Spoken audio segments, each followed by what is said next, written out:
танд Хотеллер подкастын 3 дахь үйлрлийн 3 дахь дугаар Аврора зочд буудлын гүйцэтгэх захирал Дөлгөөнтэй ярилцахаар ирсэн байна.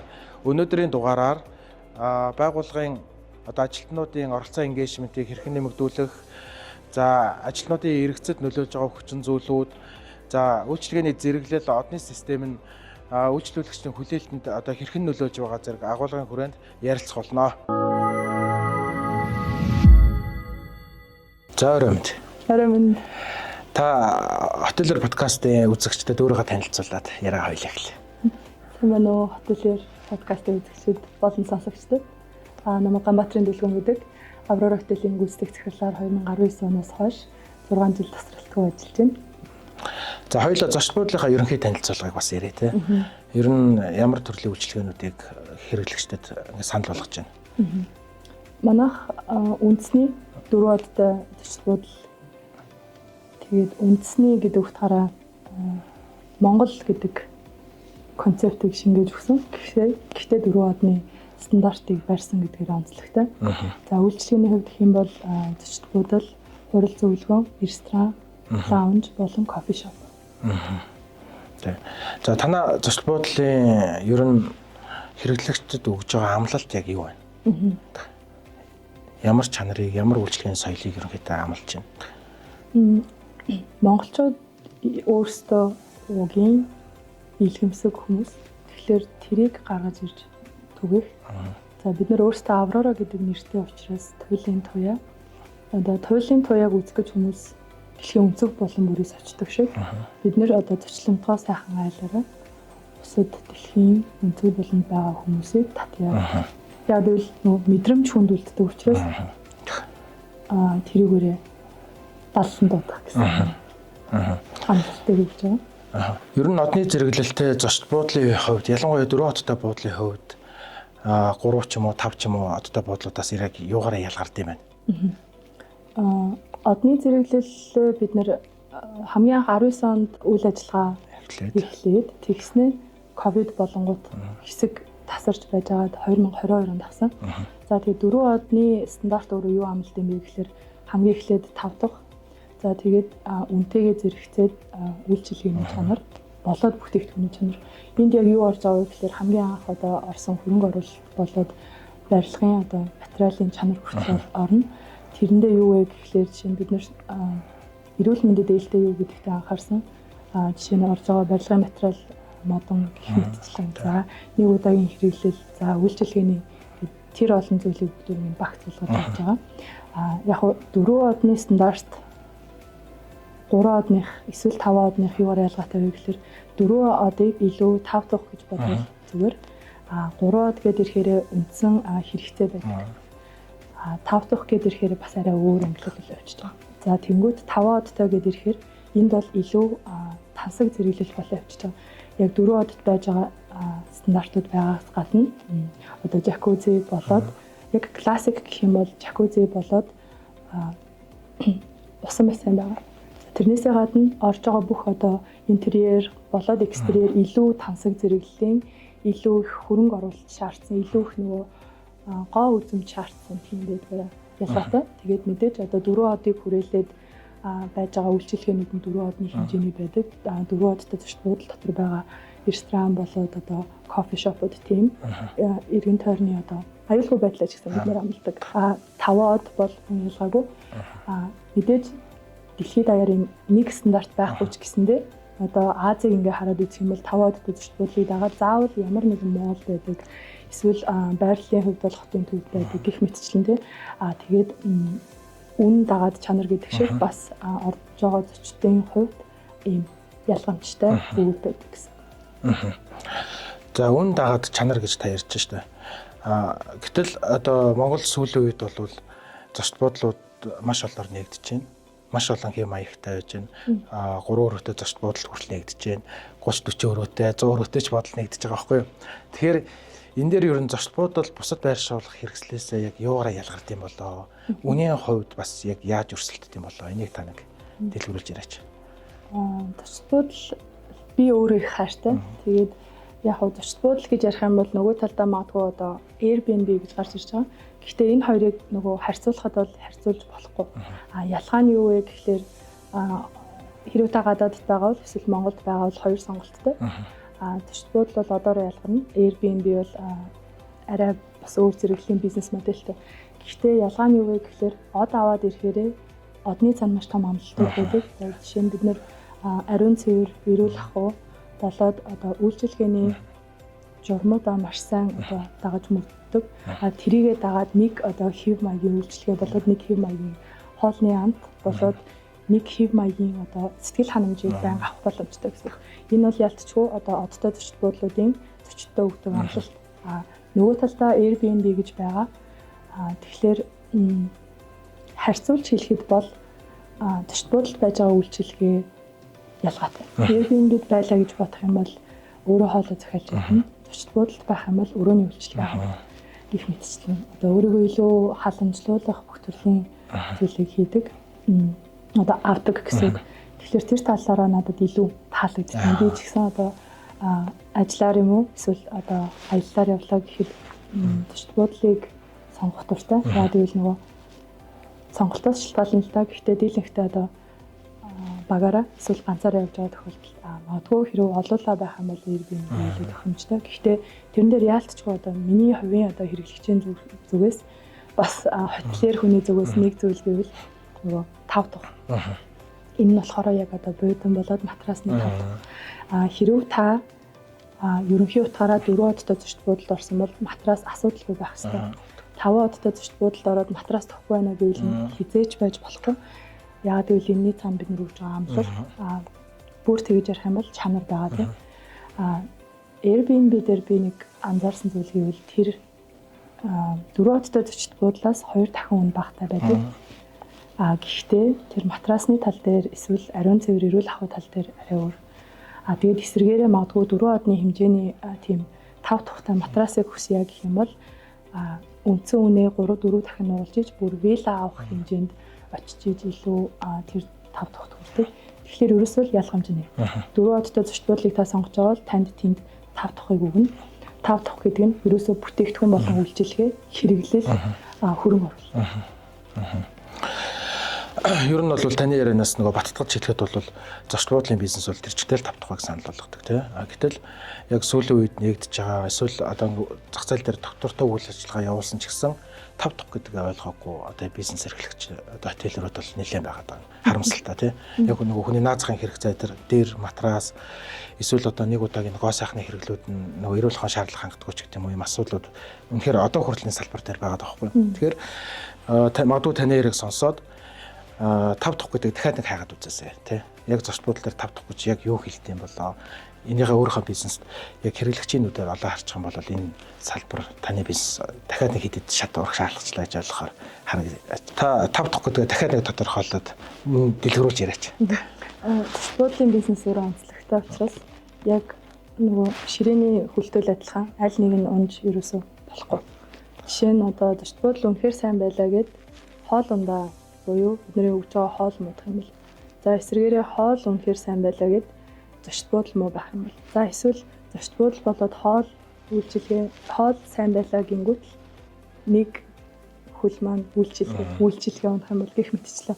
Одоо бүх бүрэлдэхүүн тэнцвэртэй байж ижил ийм сайн ярьж байгаа 5 тух сэтгэл ханамжуудыг өгдөг. Тэгээд ихэнх тохиолдолд бол одны зэрэглэл авсан зочд буудлууд тэрийг маш сайн мэдээд тийм амлалт өгсөн учраас амлалт руугаа хөндлөдөг. За зочд буудлын салбар дээр нөгөө нийтлэг тогтсон буруу ойлголтууд өнөөдөр хүртэл байна л да. Аюу тий зочд буудлын одоо нөгөө нэг одоо зарим блогерууд хүртэл одоо хийгээд байна штэ. Цэвэрлэгээ муу гэдгийг бүр албаар харуулад байгаа юм шиг тий. Бохор заван бийдэг, юма дутуу цэвэрлдэг, энэ үгээр энийг арчдаг ч гэдэм үү тий. Тэр одоо нэг зочин зориулаад тавьсан одоо нусны стакан цайны аягийг нь бохор тавгаар алчураар арчдаг гэдэг юм уу юм ингээ бүр тогтцсон буруу ойлголтууд байгаа гэдэг. Энэ дээр ер нь таны бодлыг ямар байна? Үйлчилгээний журам буюу SOP Standard Operating Procedures яг энийг бид нэр өөрсдөө гаргаад авчихсан. Тэгэхээр одоо та найл цэвэрлэхдээ аль арчилжуураар аль хэсгийг арчих вэ? Буюу 0-оор арчиж сайлчаараа яг саяны таны хэлдэг байрыг арчих бол энэ бол ерөөсөө огт байж болохгүй зүйл шүү дээ. Ялангуяа одоо зочд буудлуудад бол энийг харах юм бол зүгээр үгүй гэж хэлэх болохоор тэр амралтуудыг бид нэр хийдэг. Нөгөө талдаа стандартаа гаргаж ирээд өөрсдийн болгосон. Одоо өөрсдөө илүү тааруулж ажил хөдөлмөртөө ингэ зохицуулж хийсэн. Учираас илүү одоо яг татчихсан байгаад байна. Тэгэхээр одоо саяны хэлжсэн зүйлийг бол харахгүй. Нөгөө талдаа нөгөө тогтцоо ойлголтууд гэдэг дээр юм юу яваад байгаа нь зочид буудал заван. Тэгэхээр яг үнэндээ бол зочид буудал заваа нь эсвэл зөвхөн бидний тогтсон ойлголт байгаа юу гэдэг байна. Яагаад тэгэхээр 4 одтой, за 3 одтой, 4 одтой, 5 одтой гэж зочид буудлууд байгаа. Энэ зөвхөн зочид буудлаар үйл ажиллагаа явуулдаг биш тийм. Тэнд бол бүр ингэж амьдрал буцалж хийдэг үйл ажиллагаа явуулдаг, хурал зөвлөгөө, бүр баяр наадам одоо гих мэтчлэн олон зүйл байдаг. Учраас зочид буудлыг харснаа зүгээр л бохир заван гэж хэлэх нь бас өрөөсгөл. Яг тэгвэл нөгөө талдаа нөгөө одны амлалтууд байж байгаа учраас тэнд маш олон зүйл явж байгаа тийм. Ингэж эрүүл ахуй одоо бүр технологийн картаас ахуулаад буюу таны идж байгаа хоол эрүүл гэдгийг баталж байна. Таны байж байгаа орчин аюулгүй гэдгийг баталж байна. Иймэрхүү зүйл явж байгаа. Ер нь гадаад дотоод үйлчлүүлэгч хэвдрийг ингээ ангилаад байгаа шүү дээ. Гадаад гэдэг нь бол ерөнхийдөө гаднаас ирж байгаа жуулчдыг их хвчлэн хэлж байгаа. Дотоодын үйлчлүүлэгч гэдэг бол одоо Монгол хүмүүсээ ерөнхийдөө нэрлэдэг байгаа. Тэр энэ гадаад дотоод гэдэг энэ үйлчлүүлэгчдийн хувьд хэрэглээний соёл нь ерөө хэр ялгаатай байна. Хэрэглээний соёл яг энэ тал дээр бол хамгийн эхлээд хэрэглээний соёл өөрчлөгдсөн байна. Тэгэхээр ингээд ажаад явж байхад 6 жилийн туршид гэх юм бол ихэнхдээ одоо эмэгтэйчүүд болоо залуучууд нөгөө тусдаа ганцаараа зочид буудлын өрөө авах үзэл шинээр орж ирж байна л да. Тэр нь болохоор нөгөө me time буюу өөртөө зарцуулах цаг одоо гэр бүлтэйгээ ингэж байх гэдэг нөгөө хувь хүн өөрийгөө олж хараад за би нэг юм бодох хэрэгцүүлэх надад хугацаа хэрэгтэй нэ. За эсвэл чөлөөт цагийг авч ийн тийм магадгүй 20 хоногоос 20 хоногоос 30 хоногийн дотор би энэ төслийг дуусгахын тулд зөвхөн төвлөрөөд надад өрөөний үйлчлэгээ болоод хоол ирж идэг би яг эндээ төвлөрөөд сая гэдэг энэ хэрэглээ гарч ирж байна. Нөгөө талдаа одоо эмэгтэйчүүд болоод эрэгтэй хүмүүс найзуудаараа орж ирж байна. Гэхдээ ерөөсөө одоо эрэгтэн цогтөрөх биш. Магадгүй миний зүгээр таамаг бол аль аль нь гэр бүлтэй. Тэгэхээр нөгөө тусдаа яг хоёулаа найз гэдэг утгаараа аюулгүй газар, аюулгүй орчинд сайхан хоолтой газар юм гоё цагийг өнгөрүүлээ гэдэг ийм хэрэглээ гарч ирж байна. Нөгөө талаасаа би бас энийг заавал цохож хэлмээр байна л да. Энэ бол 6 жил ажилласны маш олон 10,000 зочдтой одоо туулж ажилласных. Гэхдээ 10,000 зочинд нэг тохиолддог энэ кейсийг хэлэх гээд байгаа. Тэгэхээр нөгөө гадаад Монгол гээд ирэхээр аль аль нь соёлтой байна. Маш мундаг сайн үйлчлүүлээд зурчиж. Гэтэл 10,000 зочны нэг нь яг одоо зочд буудлыг болоод үйлчлэгээ ингэж хүртэх биш хуглаад байгаа байхгүй. Тэрний ямар утгаараа вэ гэхээр буудан эвдэх, магадгүй ширээ эвдэх, эсвэл нөгөө тамхи татчихад ширээн дээр тамхины одоо цог эсвэл дороожин дээр тамхины амтрах гэх мэтчлэн ийм үзэг зам зарагдаж байна. Тэгээд тэр нь болохоор 6 жилийн туршид зөвхөн Монгол хүн. Маш цөөхөн тохиолдол байсан л да. 10,000 хүн тутам нэг гэхээр зүгээр яг миний өөрийн харж яснаар бол 2-3 тохиолдол байсан. Гэхдээ тэр гадаадын зочид биш. Зөвхөн Монгол зочид байгаа. Нөгөө талдаа гадаад хүмүүс уудаг, наригддаг, цэнгдэг, нэг өрөөнд олуулаа орж ирдэг. Яг адилхан байгаа байхгүй. Гэтэл тэр хүмүүс болохоор энэ хүний одоо хөдөлмөр гэж хараад байгаа тийм. Одоо хөрөнгө оруулалт энийг хайрлан хамгаалах ёстой гэдэг ийм соёл байгаа.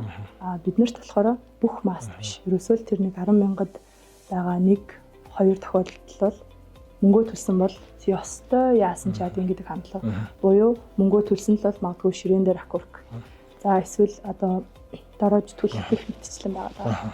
Тэгэхээр энийг бид бүгдөө мэдэж аваад ер нь хин хинийхээ хөдөлмөрийг хүндэтгэж сурвал гэж уриалмаар байна. Таны яран дээрс бол гадны жуулчдын хөвчлэн бол бусдын одоо энэ зүйлийг хайрлаа, дараагийн хүндээ яг энэ байдлаар нь одоо байгаасаа гэж хүсэж байгаа бол дотоодын хэрэглэгчдийн хувьд бол энэ бол бусдын өмч хөрөнгө учраас яасан ч яах вэ гэдэг хандлага гардаг юм гэж бүр ойлгож байна тий.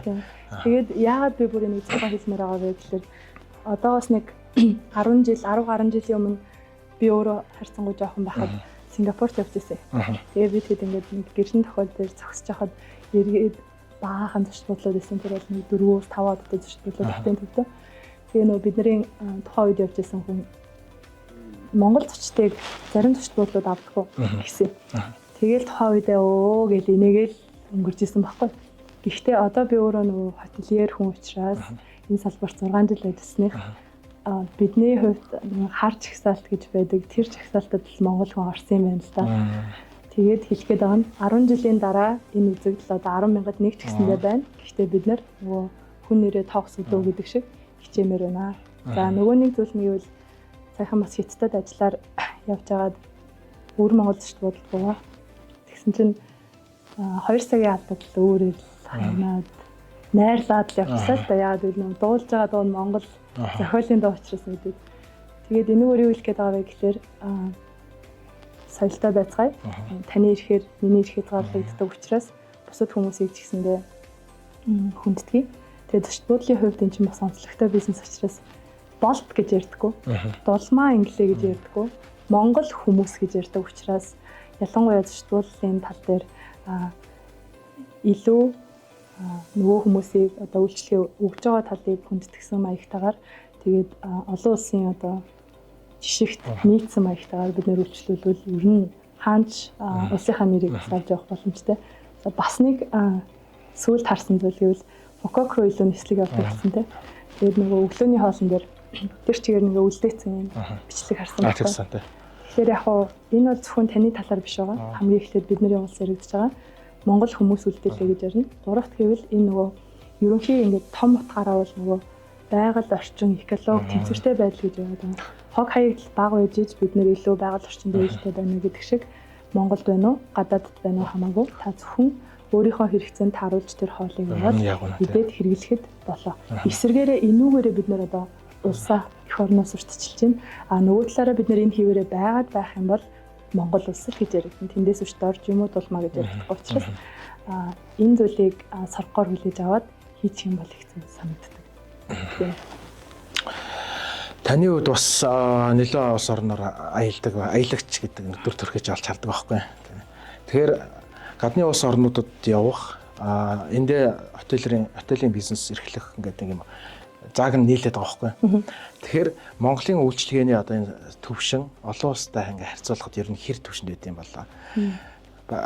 Яг нэг төвшөнд байд юм болоо эсвэл бид нэр арай хоцорсон байд юм болоо гэж асуугаад байгаа. Тий. Гоё асуулт байна. Би сая Америк явж ирэхээс өмнө арай өөр бодолтой байсан. Тэгээ ерөнхийдөө анзаараад үзэхээр яг Европын зарим улсад очиод, Америкт очиод Азийн улс орнуудаар үйлчлэгээ авсан. Азийн зарим улс орнуудаас бол арай доогор. Гэхдээ Европын эсвэл Америкийн зочдлын нөгөө дунджийг авч үзээд ярих юм бол тэднээс хамаагүй дээгүүр. Буюу дунджаас арай дээгүүр төвшөнд явж байгаа гэж би харсан. Тэгээд нөгөө талдаа илүү сайжруулах юм бол бид нар үнэхээр юугаараач тутахгүй мэн гэдгийг бас олж харсан. Яагаад ингэж хэлж байгаа вэ гэхээр үйлчлэгээ гэдэг ирэх юм бол Америкт бол алдагдсан байлээ. Яг үйлчлэгээ гэдэг утгаараа одоо жишээ нь зүгээр ингээд надтай байж байгаад за та өнөөдөр яаж юм энэ менюг авчих уу гэж хэлж байгаагаа үйлчлэгээ гэж бодоод байгаа байхгүй. Гэтэл бид нар чинь болохоор үйлчлэгээ гэж шал өөр юм яриад байгаа. Ялангуяа Аз илүү зочлонтгой байдаг гэдэг утгаараа ийм ялгааг олж харсан. Тэгэхээр дундаас дээгүүр байгаа юм чинь тийшээ дээшээ одоо бацах боломж биднэрт байна гэж. За эндээс ургуулад асуухад таны одоо нэг удирдлагын арга барил бол нэг миний хувьд бол нэг таалагддаг арга барил бол ажилтнаа чиглэсэн бодлогууд ихтэй. Одоо тэр engagement байх тал дээр бол нэлээс анхаардаг. За энэ дээр та ер нь яг ямар одоо удирдагч хүний хувьд ямар бодлогоодыг барьдаг вэ? Нэг аюул сайн тайлбарлаж. Яагаад энийг би асууж байгаа вэ гэхээр манай салбар дээр зүгээр ажилтан болвол нөгөө нэг орон тоо бүгэлж байгаа. Энэ орон тоог л хангаад тэр хүн ороод ирэх юм бол нэг үйлчлсэн болоод байж хат болно гэдэг өнцгөр хараад идэг. Гэтэл сэтгэл ханамжтай ажилтан ажлын байранда дуртай хүн чинь эсрэгээр болоо хурцдаг те. Байгууллагын бүр имиж нэр хүнд нь болоо хуурчдаг. Тэр хүн татагдах нөхцөл болоод ирчдэг. Тэр үүсгэн байгуулагдсан цагаас хойш бол танахыг биен дээр аюул сайжилж дүгнэдэг байгаа байхгүй. Тэр таны яг гол барьдаг бодлого юу юм бэ? Барьж чадахгүй байгаа энэ дэр толгойн гашилж байгаа удирдлагууд маш их байгаа шүү дээ. Энд нэг жоохон зөвлөгөө өгч. Хамгийн анх үүсгэн байгуулахаас хамгийн зочдод нэгдснээс хойш зочдлын одоо алсын арга эрхэм зорилго үндэслэл надаас эхэлж явсан юм. Тэгээд бид нэр хамгийн эхлээд үндэслэлийг барьж явдаг. Одоо бүх удирдлагын баг болоод Аврора хотелийн баг гишүүдийн гаргаж байгаа одоо шийдвэр болгоо яг нэг энэ одоо 3 үндэслэл баригдана. Хамгийн эхлээд хүн бид нар хоорондоо ярилцаад гаргаж ирсэн. За дараа нь ёс зүй, дараа нь хөгжил дэвшил, тасралтгүй хөгжил дэвших юм байна. Тэнгүүд хамгийн эхлээд хүн гэдэг нь одоо би гүйцэтгэх захирал байна уу? Та одоо ресепшн байна уу, үйлчлэгч нь ямар ч албан тушаал хоёулаа ажиллах юм аа гэдгээс эхлээд байгаа. Хүн учраас. Яг үнэтэй.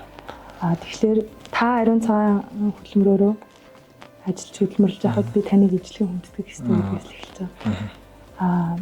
Тэгээд ерөнхийдөө нөгөө талдаа хүн учраас биднэрт хэрэгцээ байгаа. Хэрэгцээ нь юу вэ гэхлээр бүгдөө л одоо нөгөө эрүүл байх гэдэг утгаараа витаминжуулалтын аяа явж байна. За тэгээд спорт өдрлийг бол бас их ач холбогдол өгдөг. Яагаад гэвэл бид нөгөө яг тэр нэг үйл ажиллагаан дотроо хоорондоо нэг болж хөвөрдөг тийм.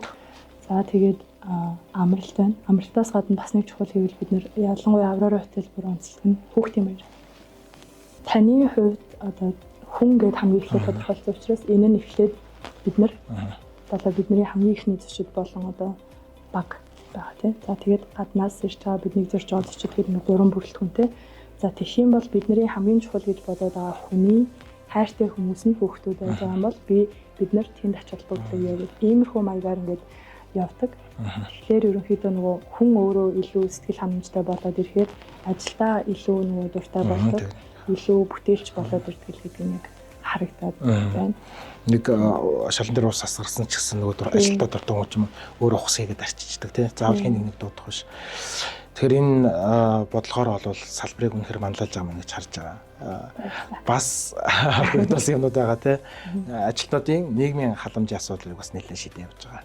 Энэ дөр зургууд бас нэлээд харагдаж байгаа. Ер нь бас ингээд хүний нөөцийн бодлого хэрэгжүүлээд явж байхад танд энэ хамт олонны уур амьсгал тэр байгууллагын соёл ерөнхийдөө энэ ажиллах хүчний эргэцэд ер нь хэрхэн нөлөөлж байгаа дүр зураг харагдаж байна. Одоо дүр зураг шал өөрлөсөн байна. Дунджаар одоо зочлох үйлчлэгээ зочд буудлын эргэц нэг 20% та байдаг гэх юм бол бид нэр 25% та байдаг гэж үзэх юм бол бид нэр 10% илүү байгаа хгүй. Эргэц одоо доктор сууршилтай байдал. Тэгээ тэрийг яг яаж бүрдүүлээд байгаа вэ гэхлээр яг саяных одоо төрсөн өдөрт нь илүү ач холбогдол өгчөөд юм уу бидний нэг хүн учраас одоо сэтгэл зүйтэй илүү харьцах бидний нэг гэдгийг ингэж ойлгох нэг зорилгын төлөө явж байгаа гэдэг. За нөгөө талдаа бол хүнээ ойлгох одоо энэ үзэгдэл болоод бодлогод гарч ирсэн л дээ. Жишээ нь одоо хамгийн анх үүсгэн байгуулагдсан байхад ресепшн байхгүй байхад л 4 ээлж ресепшн гэж тохиолдол явдаг байсан. 3 ээлжээр 24 цаг явдаг байсан. Одоо тэр хууль өөрчлөгдөж байсан гэх мэтчлэн хуулиа яагаад дагаад байгаа юм гэхэлэр тухайн хүн одоо тухайн хүнд илүү нөгөө боломжийг олгож байна. Нэг ажиллах болоод амрах цагийг нөгж байна. За нөгөө талдаа нөгөө эргэцэд нөлөөлөд байгаа зүйл гэвэл дараагийн ресепшн олдгүй тохиолдолд шууд ингээл үргэлжлээд явахаар нөгөө маш их ядралт авдаг штэ тийм. Тэрийг багасгахын тулд нөгөө нөөцөө сайн бүрдүүлэх юм гэх мэтчлэн тэгээд ингээ ерөнхий утгаар нь харах юм бол яг л ингээ харилцаан дээр бас тогтоод байгаа юм. Харилцаан дээр тогтож байгаа учраас бид нар өөрсдөө доктор сууршилтай байж байна. Нөгөө талдаа энэ зүйл байж байгаа учраас бас нэг даллан дуудах юм хэсэг болоод байна. Тэгээд нөгөө талдаа ажиллах сонирхолтой хүмүүс бас илүү нэмэгдэж эхэлдэг юм байна. Яг тэгвэл нөгөө хамгийн сайн маркетинг бол ам маркетинг гэж ирдэг. Тэр шиг тийм байдаг юм болов уу гэж яг одоо харж байна. Гэхдээ өмнө нь бол ерөөсөө тийм байгаагүй. Дөнгөж анх үйл ажиллагаа явуулахад бол би ганцаараа өөр нэг 3-4 багийнхан гишүүдтэй л ингэж ихтэй хүний нөөцөө хийгээл ингээд бүх ажил руу ороод нөгөө бариста байхгүй үед баристагаа хийгээд явжсэн байгаа. Тэгэхээр одоо л харцангуй докторчод тэгээд илүү бүр нөгөө доктор сууршил маань 35% рүү хүрсэн гэдэг ярих зэг дээр ирсэн байна. Тэгэлгүй баг. Түрүү хоёулаа нөгөө нэг үйлчлэгээний зэрэглэл одны системүүдийг нэлээд ярьсан.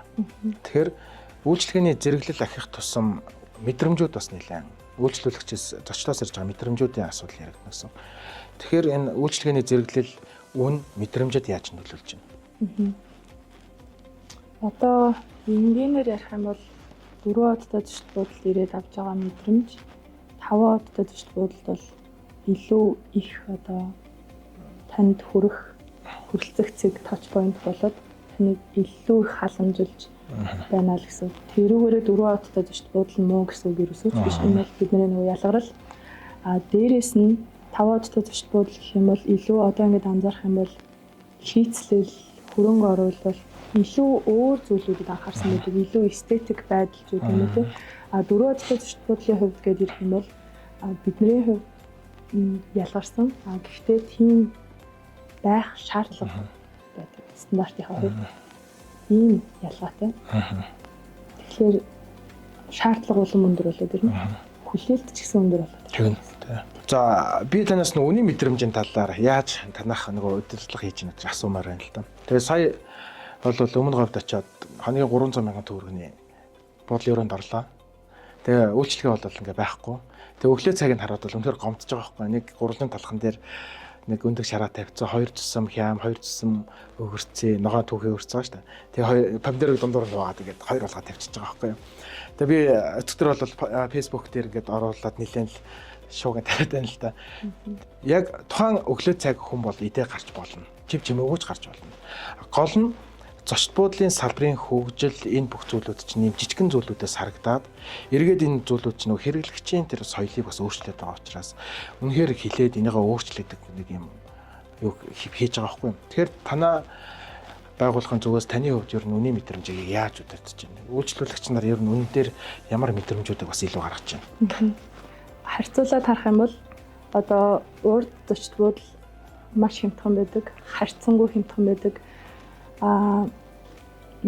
Бага улиралтай гэх юм бол нэг 300 мянган төгрөг, дундуур зураас 400 мянган төгрөгөнд Four Seasons гээд 5 одтой зочд буудлыг авах боломжтой юм байна.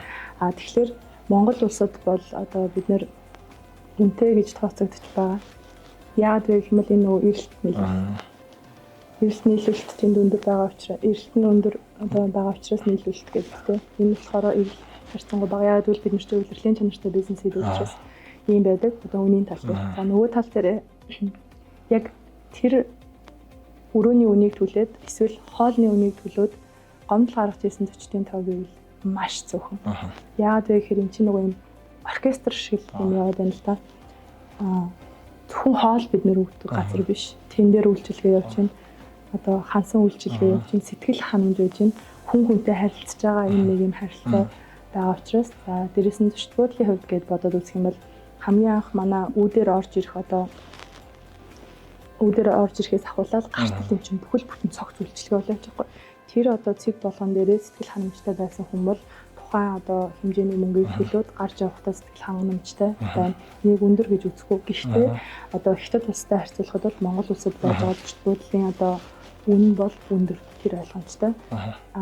Нөгөө эдийн засгийнхаа хэмжээнд бид нэр юм байж байгаа боловч нөгөө талдаа сэтгэл ханамж байж хаад үйлчилгээ болоод бараа бүтээгдэхүүний чанар маш сайн байж хаад гол нөгөө саяны ярьж байгаа ширээний хөлшөг бүгд тэнцвэртэй байж ижил тухайн хүн сэтгэл ханамж үүсээд тэгээд өгсөн мөнгөндөө харамсахгүй эсэргээрээ бүр баярлаж өөрөө юм кафег авч байгаа гэсэн үг л дээ.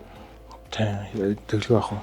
Магадгүй нөгөө үйлчлэгээний үн маань бага байх юм бол үйлчлэгээний байгууллагаас ажилтнаас л тийм нарийн зүйлүүдийг хүсэхгүй шүү дээ тий. Яг үнэ. Одоо үнийн цаана бидний явж байгаа бодлогууд хүртэл явж байгаа. Тэгэхээр одоо сургалт хөгжил их мэтчлийн юм байгаа. Хэрэв бид нэр үн бага байлаа гэх юм бол магадгүй тухайн байгууллагад тийшээ зарцуулах хөрөнгөний урсгал орж ирэхгүй байх гэх мэтчлэн ялгаатай. Сүүлийн хэдэн жил ирээгүй байж байгаад ирээд ингээд зураг авалт нэг 2-3 удаа хийчлээ л дээ.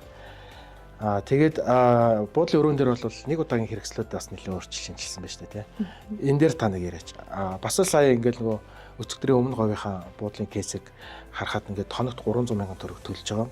Энэ нөгөө үнийн мэдрэмжийг ярих гэдэг юм. Мөнгөндөө их чухал биш. Гэтэл нөгөө нэг удаагийн хэрэгсэл маань хамгийн нөгөө хямдхан үнэтэйнүүдийг тавьцсан. Тэгээ ингээд сахлаа татангууд нөгөөд 90 даахгүй тий ингээд уг нь бол ингээд лац мацтай ингээд задлаад хэрглэж байгаа. Хай. Зөөр ингээд сонирхоод нөгөө мэрэгжлийн хүү учраас нөгөө нэг удаагийн шампунь юуг ингээд аваад үзэнгүүт нөгөө бүр хадгалтай гормын зөрчил ингээд бүлхэрсэн хөөсрөхгүй байх жишээ нь ч гэдэм үү тий. Тэгээд дээрээс ингээд харангуут нөгөө нэг сойд сахлын татваргын ууд татварга энэ бүх чинь ингээд хог хаягдл болоод байгаа байхгүй. Тэгэхээр энэ дээр та нөгөө нэвтрүүлсэн туршлагааныг яриад өгөө. Яг оркестр шиг гэж хэлж байгаа. Тэгээ хамгийн ихний үнд зүйл дээрээ л тулгуурлаж байгаа. Хүнд зориулж үйлчлэгээ өгж байгаа юм бол хүн тэрийг хэрэглэхэд ямар ч асуудалгүй байх ёстой буюу харшлахгүй байх ёстой, чанар сайн байх ёстой. Тэгвэл 4 удаа миний уйлтад ороод ирчихэж байгаа. Тэгээ дээрэс нь хэрэглэх түүц байх ёстой гэдэг тестлэгтэй. Хамгийн анх одоо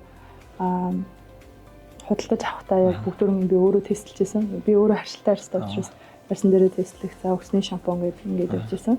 Нөгөө цай нөгөө хэрэглээ талдаа та ярьжсэн шүү дээ. Ингээ хаягдл болоод үлдэж байна. Тэгэхээр хитрхийн нөгөө хамгийн хэмжээний сонгоод ирэхээр яг саяных шиг нөгөө сахлын татвар ажиллаа хийж чадахгүй болох юм бол тэр хаягдл болоод байна. Эсвэргээрээ нөгөө бизнес маш том зардал болоод нөгөө талдаа тэр үнийг төлсөн учраас тэр тухайн хэмжээний хүлээлт байгаа. Тэрийг авч чадахгүй болохоор тухайн зочин ахиж үйлчлүүлэх үү гэдэг асуулт байгаа. Тэгэхээр нөгөө хүн маань ахиж ирэх үү гэдэг тийм байна. За тэгээд илүү нөгөө экологи тал руугаа зарчмуудлууд шилжиж байгаа. Тийм учраас бид нар бас яг нэгдээд хамгийн ихний ээлжинд одоо диспенсерээс авах одоо 22 жирхэг ийм жижиг шампуны пластик сав хайжсэнаас нэгээс авъя. За хоёр дахь нь болохоор үндэсний үйлдвэрлэлээ дэмжиж Ургана брэнд Aurora Hotel-оор хамтарч ажиллаж байгаа. Эко гэдэг утгаараа. За дараачих нь юу вэ? Кофего болохоор бас үндэсний үйлдвэрлэлээ гих мэтчлэн ийм аягаар байхад нөгөө талдаа зочдод өгж байгаа мэдрэмж нь юу вэ гэхээр таныг хайрлаж халамжилж байна. Нөгөө талдаа Монгол одоо брэндүүдийг мэдээд авчиж байгаа. Тэгэхээр ийм харилцан давуу тал гарч ирж байгаа.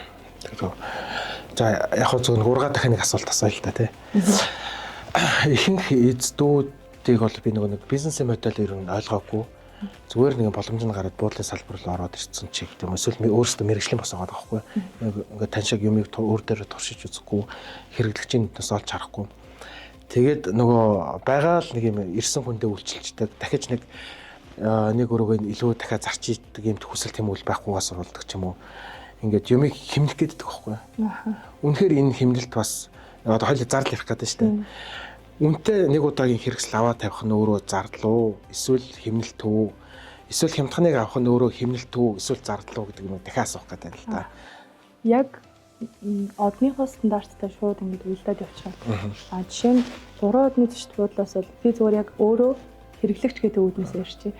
3 одны зочд буудлаас бол би тийм сайн одоо шампунь юм ангижруулагч хүлээдгүй л дээ. Яг тэгвэл 3 од тэр бол хэвийн үзэл.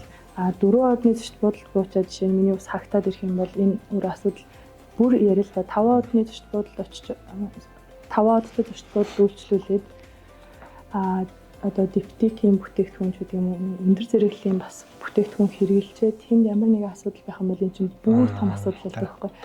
Тэгэхээр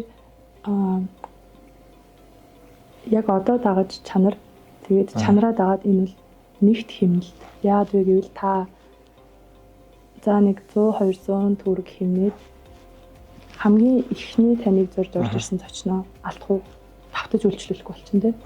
Эсвэл та 100 200 төгрөгөөр илүү аваад өөрөө бүр туршиж үзээд нөгөө хүндээ ээлтэй зүйл хийж байгаа нь тэрийг нөгөө хүн мэдрэх үү гэдэг л байгаа. Тэгэхээр бизнес гэдэг утгаараа хитрхи хэмнэлт хийчихээр ялцчгүй бизнесээс гарах тохиолдол их гэдэг л доо. Одоо жишээ нь хоол ундаан дээр гэж бодож үзэхэд үн өсөд байна.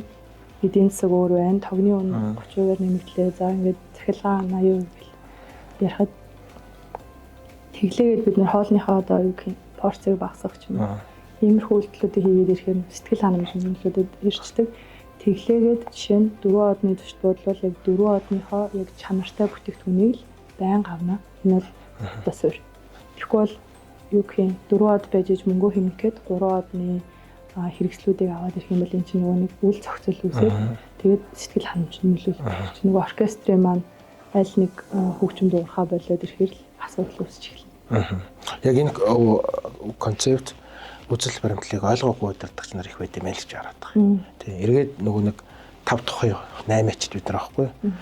Наран тол дээр ажиллаж байгаа 8-ачд бол нөгөө өмдөө гутлаа зардаг бол зочд буудлын бизнес хотеллер гэж бид нар өөрсдөө нэрлэдэг байгаа хүмүүс бол ерөөсөө л тэр 5 тухай. Хүн тэр сэтгэл ханаж 5 тухайг зарж чаддаг л гол онцлог байгаа. Ер нь зочд буудлын үйлчлэгийг ингээд тогтворжуулахын тулд одоо нийтлэг төрхөөрөө танах яг ямар чанарын бодлогыг барьж байна? Үйлчлэгээний журмаа гаргаад ирчихлээ. Дараа нь дадах тодорхой хугацаа орж байгаа. Тэрнээсээ гадна хяналтууд тогтмол. За одоо housekeeping, хотел менежер.